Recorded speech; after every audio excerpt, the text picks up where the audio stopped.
Paul, thanks again for being with us. I want to ask you about biblical masculinity. The idea of biblical masculinity is disappearing in today's culture, and yet we see that it is so important as we look at the scripture. Yes. Talk to me about biblical masculinity and why it's so important. Well, first of all, there is a difference between a man and a woman. I know that in today that's shocking, but Paul told the Corinthians, act like men. There had to be a basis for that. But here's what we need to understand. Let's say that my father's generation, and for the most part my generation, the idea of being a man was John Wayne. Mm-hmm. Okay? And if you watch some of the John Wayne movies, there was a lot of things noble about that, but there were a lot of things that weren't noble. So John Wayne and that type of thing isn't the model, the archetype of what a man is to be.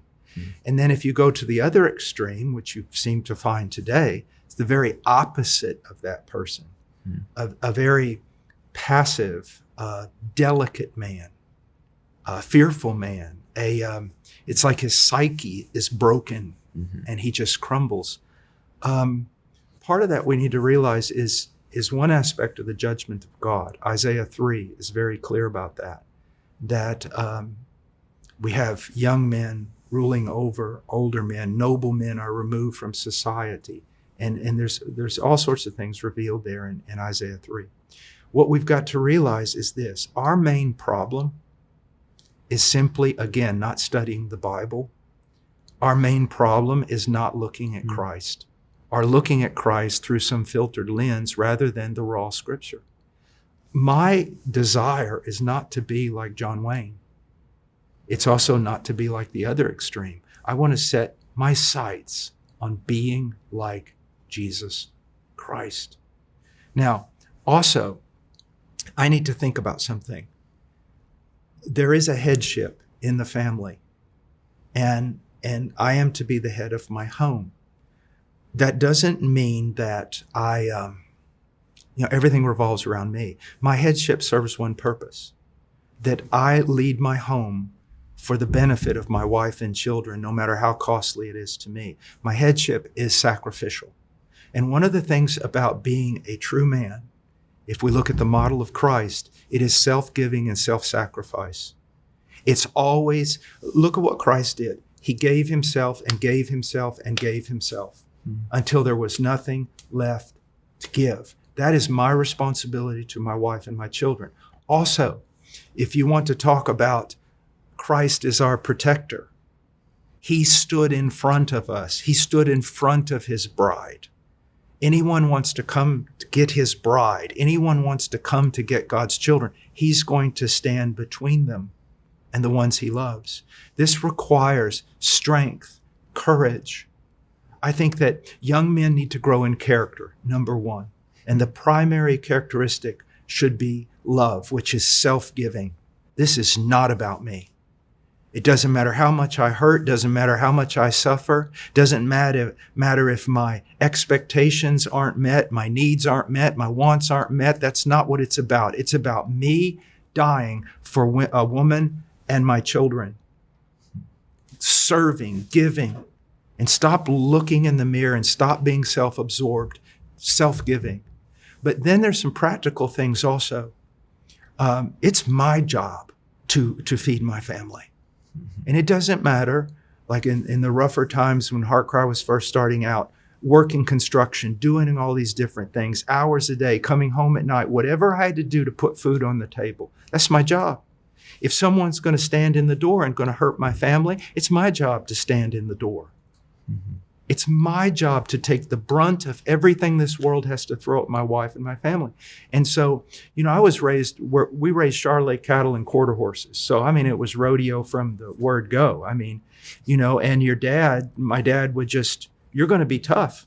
Yeah. If you don't die, you're going to be tough. My sons were raised by a preacher. Yeah. And they were homeschooled, so they weren't knocking about in football or rugby or this or that. And so I had to create scenarios, physical scenarios for them. I made them work from the time they were little. They lifted weights. They learned how to fight. They did all these things because that's part of, when my sons marry, I expect them to do everything they have to do and be everything they have to be to protect that woman that they've married and to protect their children. And so there's all kinds of things that go into that. And we have to realize that, we want to know that there's a noble and righteous government. We want to know that all these things are in place to protect us. But the responsibility I have is above all those other things, to care for a wife. I told my boys, I said, let me look at your hands. Are there any calluses on your hands? All right, I'm going to work you. And that's what we did. Yeah. We did. So I created scenarios to make them tough. I didn't have much time for the outdoors because of my hectic schedule, but I made time. So they'd be sitting out in the snow for 10 hours, hunting or whatever, just to make them tough. Talk about work ethic and how important that is in the molding of men. Yeah, we lived up basically kind of up a hill with a logging road, and we had no central heat or air conditioning in our cabin for most of the years of the boys, wow. And they were cutting wood constantly. Yeah. I know a man who lives in a suburb, and so what he would do when his sons would disobey, he went out to Lowe's and he bought a pallet of cinder blocks. There were probably 100 cinder blocks, and then he put an empty pallet way on the other side of the backyard. And he would have the boys, okay, you dishonored your mother. You're going to do 100 push-ups, this many sit-ups, and you're going to move all those cinder blocks from over there to over there. Yeah. And it just, toughness. Just briefly, Paul, you mentioned, your definition of masculinity is not some external facade. No. It is sacrificial service that is not defined, you said, by passivity, but because of inner strength, by being a man of character.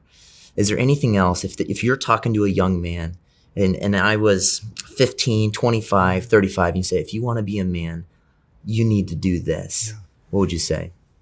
I know this sounds just so simple, but you need to know who Jesus really was as he walked on this earth, and you need to imitate him. And you do that by, if someone, if you take some silly course on manhood, there's no telling what's going to end up. But if you will just get in the word and say, who is this Christ? And then know this, love. Look, I know a guy who went into the jungle with me one time. He was slight. He was afraid of absolutely everything. I mean, he was so afraid. He was afraid of his shadow, the leaves, the spiders, the snakes. He was afraid of everything. You'd say, well, how can you admire a guy like that? I admire him. Why? He was slight. He wasn't strong. He wasn't necessarily an outdoorsman, and he was scared. Do you know why he was there? Love. He was there because he loved the people and he wanted them to know Christ. It's love that makes a man strong. It's love that makes a man fight like a tiger. It's love. And that's what I want him to see. You take a Samuel Rutherford, you read Samuel Rutherford and his writing is so poetic. And at times, you're like, whoa, that's a little bit too much, And yet here was a man who would defy anything because of his love for Christ, because of his love for his people. And so, I don't want to build this. The Lord has spent many years destroying my bravado. It's one of the reasons for all my illnesses, everything else. It's to destroy that. We're not talking about some carnal strength or discipline or he's got muscles, coming out of his ears. I want a man who loves so much that he will just lay down his life. And he's not, if I would say the greatest cause of weakness among young men today is self-absorption instead of sacrificial love and service. That's what will make a man defy armies. When bolder, bigger men turn tail and run, that little puny man who loves will stand his ground. He loves Christ. And someone will say, are you afraid? Yes, I'm afraid.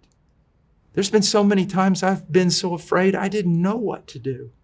What keeps you in those moments? Because you're going to face enemies that it doesn't matter who you are. This is not the movies. They're going to take you down.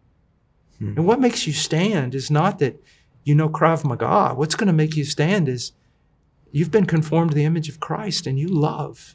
And as you said, act like men is a biblical command. Yes. So I'm thankful just for your clarity on relaying to us what that even means and how it's possible. So thank you so much, Paul. All right.